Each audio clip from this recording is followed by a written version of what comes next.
किसी ने बड़े ही कमाल की बात कही है। कैसे चुकाऊंगा कर्ज उस पिता का इस जन्म में, जिनके बूढ़े हाथों ने मेरी तकदीर बनाई थी। अपने जीवन के सारे रंग छोड़ मेरे भविष्य की सुनहरी तस्वीर बनाई थी। जी हाँ दोस्तों, मैं लेकर आया हूँ एक ज़बरदस्त इमोशनल स्टोरी, जो एक पिता की दर्द भरी कहानी है।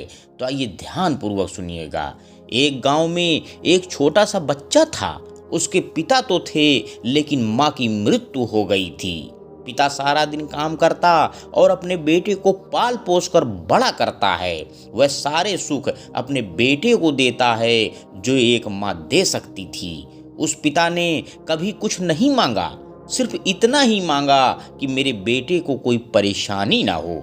दिन बीतते गए, बेटा पढ़ लिख कर अच्छा जॉब भी करने लगा और वह शहर में रहने लगता है। कुछ दिन बाद वह अपने पिता से मिलने आता है और कहता है, पापा मुझे कुछ पैसों की ज़रूरत है। मैं चाहता हूँ कि शहर में ही ज़मीन लेकर अपना घर बना लूँ।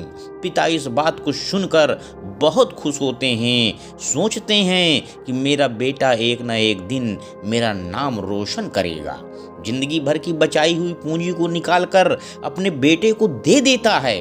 बेटा शहर चला जाता है और उन पैसों से अपना मकान बना लेता है। पिता इधर इंतजार करता रहता है कि मेरा बेटा फिर से आएगा, एक न एक दिन तो मेरे पास आएगा ही, जाएगा कहाँ। उसके पास अब कोई नहीं आता था, क्योंकि ना ही अब उस पिता के पास पैसे थे और ना ही रहने के लिए जगह थी। कुछ दिन बाद बेटा फिर लौट कर आता है और अपने पिता से कहता है, पापा अब आप दादाजी बनने वाले हैं। पिता को बहुत खुशी होती है। इस बात को सुनकर वह कहते हैं, तू मुझे मेरी बहू और पोता से कब मिलाएगा। बेटा कहता है, बस पापा थोड़े दिन और।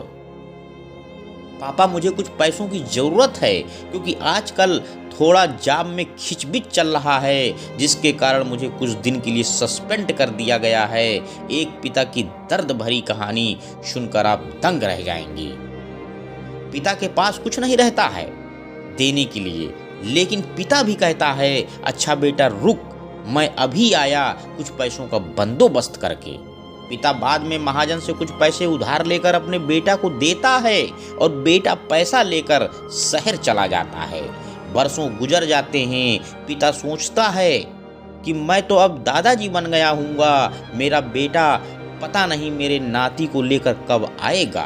फिर सोचने लगते हैं, समय नहीं मिलता होगा, इसलिए मेरा बेटा अभी तक आया नहीं, वरना आया जरूर होता।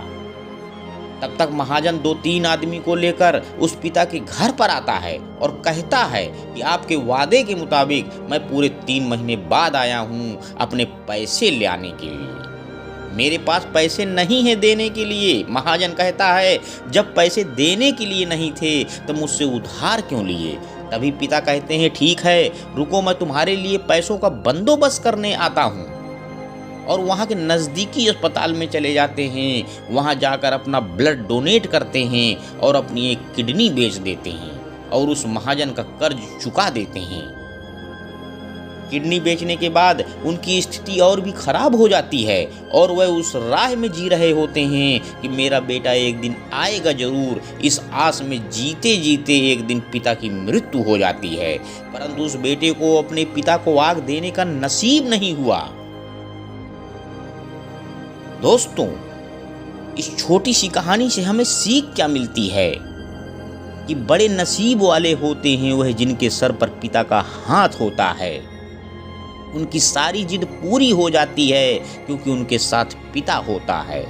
इसलिए हमें दोस्तों चाहिए कि अपने बड़े बुजुर्गों का सम्मान करें, उनकी जो ज़रूरतें हैं उनको पूरी करें। आप अपना बचपन याद करिए तो एहसास होगा कि मुझे रख दिया छाँव में, खुद जलते रहे धूप में। मैंने देखा है एक फरिश्ता अपने पिता के रूप में। अंत में दोस्तों मैं बस यही कहना चाहता हूँ कि धरती सा धीरज है और आसमान सी ऊंचाई है। जिंदगी को तरस के प्रभु ने यह तस्वीर बनाई है। हर दुख बच्चों को वो खुद पर सह लेते हैं। प्रभु की उस जीवित प्रतिमा को हम पिता कहते हैं। मेरी प्रभु से एक गुजारिश है, छोटी सी लगानी एक सिफारिश है, रहे जीवन भर खुश मेरे पापा, बस इतनी सी मेरी ख्वाहिश है। धन्यवाद दोस्तों, मेरे YouTube चैनल को लाइक व सब्सक्राइब करें। आपका दिन शुभ हो।